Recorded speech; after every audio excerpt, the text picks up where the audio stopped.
அனைவருக்கும் வணக்கம். இந்த பதிவு யார் மனதையும் புண்படுத்தும் நோக்கத்துடன் வெளியிடப்படுவது அல்ல.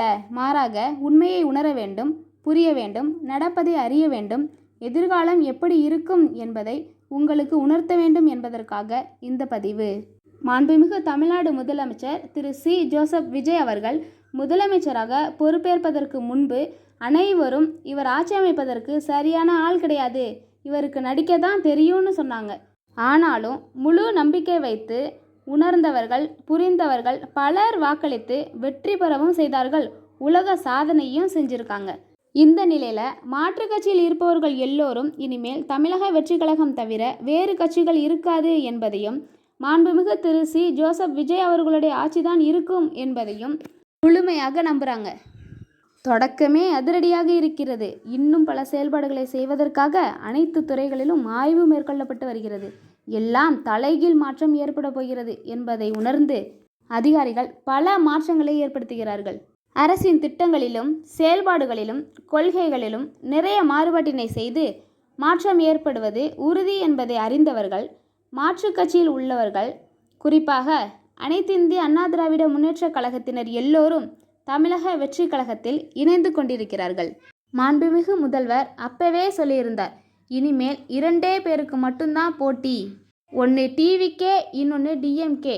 இப்படி சொல்லும்போது அனைத்து இந்திய அண்ணா திராவிட முன்னேற்ற கழகம் என்பது டிவிகேவில் ஐக்கியமாகிவிடும் என்ற திட்டங்களும் கணிப்புகளும் இருந்திருக்கிறது என்பதை உணர முடிகிறது.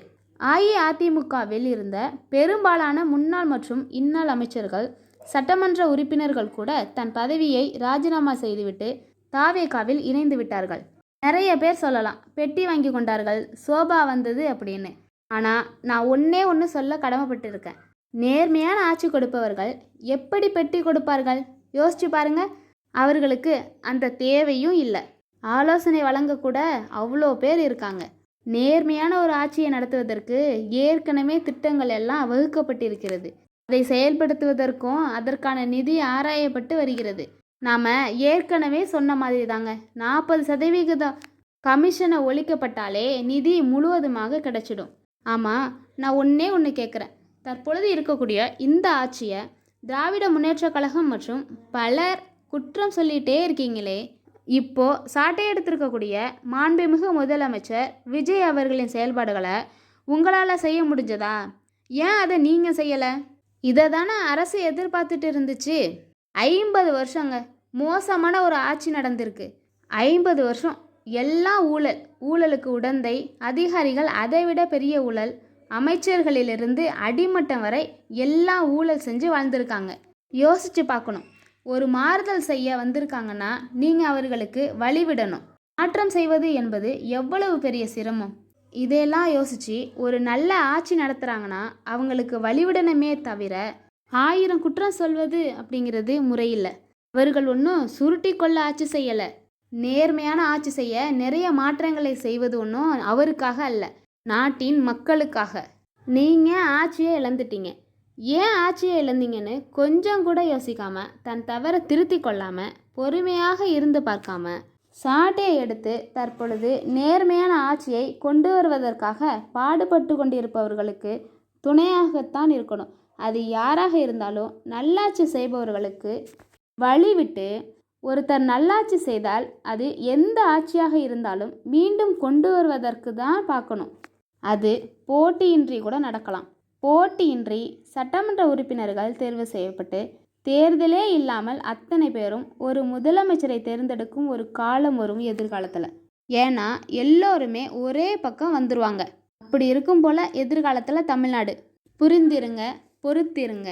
பாருங்க, அந்த சாட்டையை மாண்புமிகு தமிழ்நாடு முதலமைச்சர் திரு சி. ஜோசப் விஜய் அவர்கள் எப்படி எடுத்திருக்காங்கன்னு. அதற்கு துணையாக நம்முடைய மிக மூத்த நேர்மையின் ஊற்று, நேர்மையின் சிகரம், மாண்புமிகு அமைச்சர் பெருமக்களோட, அதாவது அந்த துறையின் அமைச்சர் மாண்புமிகு ககன்தீப் சிங் பேடி அவர்கள், முதலமைச்சரின் துறையைத்தான் பேடி அவர்கள் கவனிச்சிட்ருக்காங்க. அதனால தான் எடுத்திருக்காங்க சாட்டையை. அந்த துறையின் நடவடிக்கைகளின் சிலவற்றை பாருங்கள், உங்களுக்கே தெரியும். காலையில் 7 மணிக்கெல்லாம் கமிஷனர் ஃபீல்டில் இருக்கணும் அப்படிங்கிறது ஒரு நல்ல ஜீவோ. இந்த அறிவிப்பானது தமிழ்நாடு முதலமைச்சர் மாண்புமிகு திரு சி. ஜோசப் விஜய் அவர்களின் தலைமையில் அறிவிச்சிருக்காங்க. இப்போது மக்கள் அன்றாட வாழ்க்கையில் மேற்கொள்ளக்கூடிய பிரச்சனைகளுக்கான தீர்வு காணும் வகையில் இந்த ஒரு ஜிஓ அமைஞ்சிருக்கு. IAS ஆஃபீஸர் ககன்தீப் சிங் பேடி அவர்கள் நகராட்சி ஆணையங்களுக்கு ஒரு ஆர்டர் பிறப்பிச்சிருக்காங்க. அந்த ஆர்டரில் 3 முக்கியமான விஷயங்கள் கண்டிப்பாக கடைபிடிக்க வேணும் அப்படின்னு சொல்லியிருக்காங்க. அது என்னென்ன விஷயங்கள், அந்த திட்டத்தினால மக்களுக்கு என்ன பயன் அப்படிங்கிறத விரிவாக பார்க்கலாம். காலையில் 7 மணிக்கெல்லாம் கமிஷனர் ஃபீல்டில் இருக்கணும். தெருவிளக்கு எரியலைன்னா அது 24 மணி நேரத்தில் சரி செய்யப்பட்டிருக்கணும் அப்படிங்கிறதும், அதே போல் ஒரு கட்டிடம் கட்டுறாங்கன்னா அந்த கட்டிடத்துக்கான அப்ரூவலையும் எந்த காலதாமதமும் இன்றியும் வழங்கணும். ஆன்லைனில் அப்ரூவலுக்காக அப்ளை பண்ணியிருந்தாலும் எந்த காரணத்திற்காகவும் காலதாமதம் இன்றி அப்ரூவல் வழங்கணும் அப்படிங்கிறதுக்காகவும் மக்கள் நலனை கருத்தில் கொண்டு இந்த ஜியோவில் அறிவுறுத்தியிருக்காங்க. இந்த கடுமையான ஆர்டரை கொடுத்தது யாருன்னு பார்த்தீங்கன்னா, முனிசிபல் டிபார்ட்மெண்ட் அட்மினிஸ்ட்ரேஷனோட MDயாக இருக்கக்கூடிய IAS ஆஃபீஸர் தான் இந்த ஜியோவை பிறப்பிச்சிருக்காங்க. அதன்படி அதிகாரிகள் அனைவரும் விரைந்து ஃபீல்டில் செயல்படணும். நடவடிக்கை தேவைப்படும் பட்சத்தில் அதிகாரிகள் எந்த காலதாமதமும் இன்றி அதை சரி செய்ய வேணும் அப்படிங்கிறதும் குறிப்பிடப்பட்டுள்ளது. இதை 3 விதமான அறிக்கையாக கொடுத்துருக்காங்க. அது என்னென்னு தெளிவாக பார்க்கலாம். Municipal administration and water supply டிபார்ட்மெண்ட்டோட அடிஷ்னல் சீஃப் செக்ரட்டரி ஆஃபீஸ் மூலமாக தமிழ்நாடு முழுவதும் இருக்கக்கூடிய கார்ப்பரேஷன் கமிஷனர்ஸ், முனிசிபல் கமிஷனர்ஸ் மற்றும் அர்பன் லோக்கல் பாடி ஆஃபீஸர்ஸ்க்கு டீட்டெயில்டான இன்ஸ்ட்ரக்ஷன் அனுப்பப்பட்டிருக்கு. தினமும் காலையில் இன்ஸ்பெக்ஷன் கம்பல்சரி பண்ணணும்னு சொல்லியிருக்காங்க. குப்பையெல்லாம் ப்ராப்பராக கலெக்ட் பண்ணுறாங்களான்னு கவனிக்கணும். மக்கள் அன்றாட சந்திக்கும் பிரச்சனைகளான குப்பையெல்லாம் சரியாக க்ளீன் பண்ணுறதில்ல, ஸ்ட்ரீட் லைட் ப்ராப்பராக இல்லை, எங்களுக்கு கவர்மெண்ட் ஆர்டர் இஷ்யூ பண்ணுறதுக்கு லேட் பண்ணுறாங்க, கவர்மெண்ட் ஆஃபீஸர் சரியான விளக்கம் கொடுக்க மாட்டுறாங்க, இப்படியெல்லாம் மக்கள் அன்றாட சந்திக்கும் பிரச்சனைகளை சரி செய்யும் விதமாக தான் இந்த ஜியோ அமைஞ்சிருக்கு. அதே சமயம் பேருந்து நிலையங்களில் இருக்கக்கூடிய பொது கழிவறைகளெல்லாம் சுத்தமாக இருக்குதான்னு ஆஃபீஸர்ஸ் தினமும் ஆய்வு மேற்கொள்ளப்பட்டு அது ப்ராப்பராக இல்லைன்னா உடனடியாக நடவடிக்கை எடுக்கப்படணும்னு சொல்லியிருக்காங்க. மக்களிடமிருந்து வரக்கூடிய கம்ப்ளைண்ட்ஸ் எல்லாம் பெண்டிங் வைக்காமல் உடனடியாக நடவடிக்கை எடுக்கணும். மக்கள் அன்றாட வாழ்க்கையில் சந்திக்கிற பிரச்சனைகள் எல்லாத்தையும் கால தாமதமின்றி உடனடியாக சரி செய்ய வேணுங்கிறது தான் தாவேகா அரசோட கொள்கையாக இருக்குதுன்னு நம்ம உணர முடியுது. குறிப்பிட்ட நேரத்துக்குள்ளே பிரச்சனைகளை சரி செய்யாத ஆஃபீஸர்ஸ் மேலே ஒழுங்கு நடவடிக்கை எடுக்க முடியும்னு இதில் இருக்குது.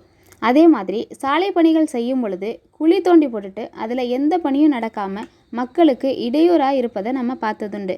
அதுபோல் இல்லாமல் சாலை பணிகள் நடக்கும்போது சரியான ஆய்வு மேற்கொள்ளப்படணும்னு சொல்லியிருக்காங்க. அனைத்து விதமான கன்ஸ்ட்ரக்ஷன் பணிகள் நடக்கும் பொழுதும் தினமும் கமிஷனர்ஸும் இன்ஜினியர்ஸும் ஆய்வு செய்யணும்னு, அது பொதுமக்களுக்கு இடையூறாக இல்லாத வகையில் அமையணும்னு சொல்லியிருக்காங்க. எந்த ஒரு பணி நடந்தாலும் அது தரமானதாக இருக்குதான்னு ஆய்வு செய்யணும்னு சொல்லியிருக்காங்க. சென்னை ரிப்பன் மாளிகையில் நிர்வாக ரீதியான ஒரு நிலநடுக்கமே ஏற்பட்டிருக்கு. சென்னை மாநகராட்சியோட ரொம்பவே முக்கியமான மற்றும் மக்கள் மத்தியில் ஏகப்பட்ட புகார்களுக்கு உள்ளான நகரமைப்புத்துறை டவுன் பிளானிங் டிபார்ட்மெண்ட்டில் உள்ள அத்தனை அதிகாரிகளையும் கூண்டோட ஒட்டு மொத்தமாக தூக்கி வேறு டிபார்ட்மெண்ட்டுக்கு மாற்றிருக்காங்க. ஒருத்தர் இல்லை 2 பேர் இல்லைங்க, டாப் டு பாட்டம் அத்தனை பேரையும் ஒரே ஆர்டரில் காலி பண்ணியிருக்காங்க. இதெல்லாம் யாருடைய அதிரடி ஆக்ஷன்? இதுக்கு பின்னாடி உள்ள அரசியல் என்ன?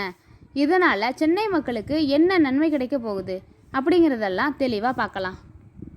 என்ன தான் பிரச்சனை இந்த நகரமைப்பு துறையில்? முதல்ல டவுன் பிளானிங் டிபார்ட்மெண்ட் ஏன் இவ்வளோ முக்கியம்? சென்னையில் எங்கே நம்ம பெரிய வீடு கட்டினாலோ இல்லை பெரிய அப்பார்ட்மெண்ட் கட்டினாலோ சென்னை மாநகராட்சியிடமிருந்து முறைப்படி கட்டிட அனுமதி, பில்டிங் அப்ரூவல் வாங்கணும். இதில் குறிப்பாக 1000 சதுர அடிக்கு மேலே இருக்கக்கூடிய எந்த ஒரு கட்டுமான திட்டமாக இருந்தாலும் அதுக்கு அனுமதி வாங்க சென்னை மாநகராட்சியோட தலைமையகமான ரிப்பன் மாளிகையில் இருக்கக்கூடிய மத்திய நகரமைப்பு துறைக்கு தான் போகணும். சொத்து ஆவணங்கள், பட்டா, சிட்டா, வில்லங்க சான்று, ஆர்கிடெக்ட் வரைபடம், மண் பரிசோதனை அறிக்கைன்னு கவர்மெண்ட் கேட்குற எல்லா பேப்பரையும் கரெக்டாக கொண்டு போய் கொடுத்தாலும் அங்கே ஃபைல் நகரவே நகராது. மாத கணக்குலேயும் வருஷ கணக்குலேயும் ஃபைல் அங்கே தான் இருக்கும். காரணம், நீண்ட நாட்களாக அங்கே வேரூன்றி இருந்த லஞ்சம் மற்றும் முறைகேடு தான். லஞ்சம் கொடுத்தாதான் ஃபைல் அடுத்த நிலைக்கு நகரும் அப்படிங்கிற அவல நிலை தான் இவ்வளோ நாளாக அங்கே இருந்துச்சு. இதனால் சாதாரண பொதுமக்கள்லேருந்து பெரிய பில்டர்ஸ் வரைக்கும் பாதிக்கப்பட்டாங்க. இந்த மாதிரியான ஒரு மோசமான சூழ்நிலையில் தான் நகராட்சி நிர்வாகத்துறையின் கூடுதல் தலைமை செயலாளரான additional chief secretary Gagandeep Singh Bedi IAS அவர்கள் இந்த பிரச்சனையில் நேரடியாக களமிறங்குறாங்க. ஏன்னா இவர் இதுக்கு முன்னாடி சென்னை மாநகராட்சியினுடைய ஆணையராக இருந்தவர். சென்னையில் வெள்ளம் வந்தப்பையும் சரி, கொரோனா வந்தப்பையும் சரி களத்தில் நின்று வேலை பார்த்தவர். அதனால் ரிப்பன் மாளிகையில் எந்த டிபார்ட்மெண்ட்டில் எந்தெந்த ஓட்டை இருக்குன்னு அக்கு வேறு ஆணி வேற தெரியும். கடந்த சில வருஷங்களாக அதிகாரிகள் பலர் அரசியல் செல்வாக்கை பயன்படுத்திக்கிட்டு ஒரே சீட்டில் ஒரே பதவியில் இருந்தாங்க. அவங்கள மாற்றணும்னு நினச்சா கூட அரசியல் செல்வாக்கு காரணமாக அவங்கள மாற்றவே முடியலை. ஆனால் இப்போது தமிழ்நாட்டில் ஆட்சி மாற்றத்திற்கு அப்புறம் இந்த அதிகாரிகளோட நீண்ட கால ஆதிக்கத்திற்கு முற்றுப்புள்ளி வைக்கிறதுக்கு ஒரு சரியான நேரம் அமைஞ்சிருக்கு. அதை ககன்தீப் சிங் பேடி அவர்கள் ரொம்ப அருமையாக பயன்படுத்தியிருக்காங்கன்னு தான் சொல்லலாம். அவருடைய ஒரே ஒரு உத்தரவு மொத்த நகரமைப்பு துறையையும் தலைகீழாக மாற்றிருச்சு. இதில் யாரெல்லாம் மாற்றிருக்காங்கன்னு பார்க்கலாம். ரிப்பன் மாளிகையோட சென்ட்ரல் டவுன் பிளானிங் டாப் லெவலில் இருந்து கண்காணிப்பு பொறியாளர், செயற்பொறியாளர், உதவி பொறியாளர் அப்படின்னு அத்தனை பேரையும் தூக்கி வேறு வேறு டிபார்ட்மெண்ட்டுக்கு மாற்றிருக்காங்க. இவங்களுக்கு பதிலாக இந்த நகரமைப்பு துறைக்கே வராத மற்ற டிபார்ட்மெண்ட்டில் நேர்மையாக இருந்த புதிய அதிகாரிகளை கொண்டு வந்து உட்கார வச்சுருக்காங்க. இதை பற்றி மாநகராட்சியோட ஒரு சீனியர் ஆஃபீஸர்கிட்ட கேட்டபோது அவர் மாநகராட்சி வரலாற்றிலே இந்த மாதிரி ஒரு ஒட்டுமொத்த டிபார்ட்மெண்ட்டையே தூக்கி மொத்தமாக டிரான்ஸ்ஃபர் பண்ணியிருக்கிறது இதுதான் முதல் முறைன்னு ஆச்சரியமாக சொல்லியிருக்காங்க. அதோடு நிறுத்தாமல் இனிமேல் புதிய ரூல்ஸும் கொண்டு வந்திருக்காங்க. ஆன்லைனில் எல்லா டாக்குமெண்ட்ஸையும் சப்மிட் பண்ணாங்கன்னா வெறும் 2 நாளுக்குள்ளேயே கட்டிட அனுமதி கொடுத்தே ஆகணும். அப்படி அனுமதி கொடுத்ததும் பில்டிங் கட்ட ஆரம்பித்ததுக்கு அப்புறம் அதிகாரிகள் அடிக்கடி போய் அங்கே ஆய்வு செய்யணும். அப்படி ஆய்வு செய்யும்போது பிளானில் ஒரு மாதிரியும் கிரவுண்டில் ஒரு மாதிரியும் முறைகேடாக பில்டிங் கட்டப்பட்டிருந்தா அங்கே ஸ்பாட்லேயே பில்டிங்க்கு சீல் வைக்கணும்னு கடுமையாக உத்தரவு போட்டிருக்காங்க. அடுத்த ஆட்டம் மண்டல அலுவலகங்களில் தாங்க. இந்த அதிரடியான நடவடிக்கை இதோட முடியலை. அடுத்தடுத்த சென்னையில் இருக்கக்கூடிய 15 மண்டல அலுவலகங்களில் உள்ள நகர அமைப்பு அதிகாரிகளையெல்லாம் கூண்டோட தூக்க போகிறாங்களாம். அதுக்கான லிஸ்ட்டும் இப்போ பரபரப்பாக ரெடி ஆகிட்டு இருக்கு. இதில் டவுன் பிளானிங் மட்டும் இல்லாமல் இன்ஜினியரிங், ஹெல்த், மெடிக்கல், திடக்கழிவு மேலாண்மை இப்படி மாநகராட்சியில் உள்ள எல்லா முக்கியமான துறைகளிலும் உள்ள ஒரே பதவியில் 3 வருஷத்துக்கு மேலே உட்கார்ந்துருக்கக்கூடிய அதிகாரிகள் யார் யாருன்னு ஒரு மிகப்பெரிய லிஸ்ட்டே தயாராகிட்டு இருக்கு. சீக்கிரமே அவங்க எல்லாருமே வேறு வேறு இடத்துக்கு மாற்ற போகிறாங்க. இதனாலேயே இப்போ ரிப்பன் மாளிகை முழுக்க இருக்க அதிகாரிங்க மத்தியில் ஒரு பயம் கலந்த நடுக்கம் இருக்குதுன்னே சொல்லலாம். இந்த டிரான்ஸ்ஃபர் ஆர்டரோடு சேர்த்து பேடி அவர்கள் மாநகராட்சி நிர்வாகத்தை சீரமைப்பதற்கும் சில முக்கியமான வழிகாட்டுதல்களையும் ரிலீஸ் பண்ணியிருக்காங்க. என்னென்ன அப்படிங்கிறதையும் பார்த்துடலாம். முதல்ல தடையற்ற குடிநீர் விநியோகம். சென்னை மக்களுக்கு எந்த தடங்களும் இல்லாமல் குடிநீர் போய் சேரணும். லாரிகள் மூலமாக சப்ளை பண்ணுற குடிநீரோட தரத்தை அதிகாரிகள் செக் பண்ணிகிட்டே இருக்கணும். மூன்றாவதாக கட்டுமான பகுதி பாதுகாப்பு. சென்னையில் எங்கெல்லாம் கன்ஸ்ட்ரக்ஷன் ஒர்க் நடக்குதோ அங்கே பொதுமக்களுக்கும் தொழிலாளிகளுக்கும் எந்தவித பாதிப்பும் ஏற்படாத வண்ணம் பாதுகாப்பாக இருக்கணும். நாலாவதாக ஒப்பந்தங்களின் வெளிப்படைத்தன்மை. மாநகராட்சி விடக்கூடிய அனைத்து ஒப்பந்தங்கள் மற்றும் டெண்டர்களின் 100% வெளிப்படைத்தன்மை உள்ளதாக இருக்கணும். அதிகாரிகள் ஆஃபீஸ்குள்ளே உட்காந்துக்கிட்டு ஃபைலை மட்டுமே பார்க்காம ஃபீல்டு விசிட், அதாவது கலந்தாய்வு பண்ணணும் அப்படின்னு ஸ்ட்ரிக்டாக சொல்லியிருக்காங்க. லஞ்ச லாவண்யம் மற்றும் தாமதமான கலாச்சாரம் இந்த ஒரு அதிரடி நடவடிக்கையில் மொத்தமாக மாறிடுங்கிற நம்பிக்கை இருக்குது. இனிமேலாவது நம்ம மக்கள் வீடு கட்ட அப்ரூவல் வாங்குறதுக்கு லஞ்சம் கொடுக்காம அலைஞ்சி தெரியாமல் ஆன்லைன்லேயே அப்ரூவலுக்கு அப்ளை பண்ணிக்கிட்டு மக்கள் நிம்மதியாக வீடு கட்டுவாங்கன்னு நம்ம நம்பலாம். அதிகாரிகள் வேலையில் நேர்மையாகவும் வேகமாகவும் செயல்படுவாங்கன்னு எதிர்பார்க்கலாம். சென்னையில் ஏற்பட்ட இந்த மாற்றம் மக்கள் மத்தியில் நம்பிக்கையை கொடுத்து மாற்றத்தை ஏற்படுத்துச்சுன்னா அடுத்த சட்டையை பாருங்க. மாண்புமிகு முதலமைச்சர் திரு சி. ஜோசப் விஜய் அவர்களுடைய துறை காவல்துறை. அந்த துறையின் கீழ் செயல்படும் லஞ்ச ஒழிப்பு துறையினரால் பத்திரப்பதிவு அலுவலகங்களில் எல்லாம் கடுமையான சோதனை நடத்தப்பட்டு வருது. ஏற்கனவே விஜய் வந்துவிட்டார், இனிமேல் ரெய்டு இருக்கும் அப்படிங்கிறதெல்லாம் உணர்ந்து கோடி கணக்கில் இருந்த லஞ்சம் இப்போ லட்சக்கணக்கில் குறைஞ்சிருக்கு. இப்போது ஒவ்வொரு பத்திர அலுவலகங்கள்லையும் சுமார் 1 லட்சம் வரைக்கும் மாட்டியிருக்கு. இதுவே ஒரு பெரிய தொகை தான். ஆனால் எல்லாருமே உஷாராயிட்டாங்க. லஞ்சம் ஒழிக்கப்படும், ஊழல் ஒழிக்கப்படும் அப்படின்னு எல்லாம் உத்தரவு போட்டு சபதம் எடுத்த உடனே எல்லாருமே உஷாராயிட்டாங்க. இதுவே ஒரு பெரிய சாதனை தாங்க. இருந்தாலும் அதற்கு மேலும் தொடர்ந்து இறங்கியதோட விளைவை பார்ப்போம். வீடியோவை லாஸ்ட் வரைக்கும் பாருங்க. தமிழகம் முழுவதும் பல்வேறு ஊர்களில் உள்ள சார் பதிவாளர் அலுவலகங்களில் லஞ்ச ஒழிப்புத்துறை சோதனை தொடர்ந்து நடைபெற்று வருகிறது. மணலூர்பேட்டையில் 1,20,000 ரூபாய், விருதுநகரில் 54,000 ரூபாய், சாத்தனூரில் 20,000 ரூபாய் பறிமுதல் செய்யப்பட்டிருக்கு. மதுரை விளாங்குடியில் 90,000 ரூபாய், திருவள்ளூரில் 2,50,000 ரூபாய், சேலம் கிழக்கில் 3,18,000 ரூபாய், திருச்சி திருவெரும்பூரில் 80,000 ரூபாய் பணம் பறிமுதல் செய்யப்பட்டிருக்கு. இது வெறும் ஆரம்பம் தாங்க. இன்னும் பல்வேறு இடங்களில் செய்யப்பட வேண்டிய சீர்திருத்தங்கள் எல்லாமே முழு வீச்சில்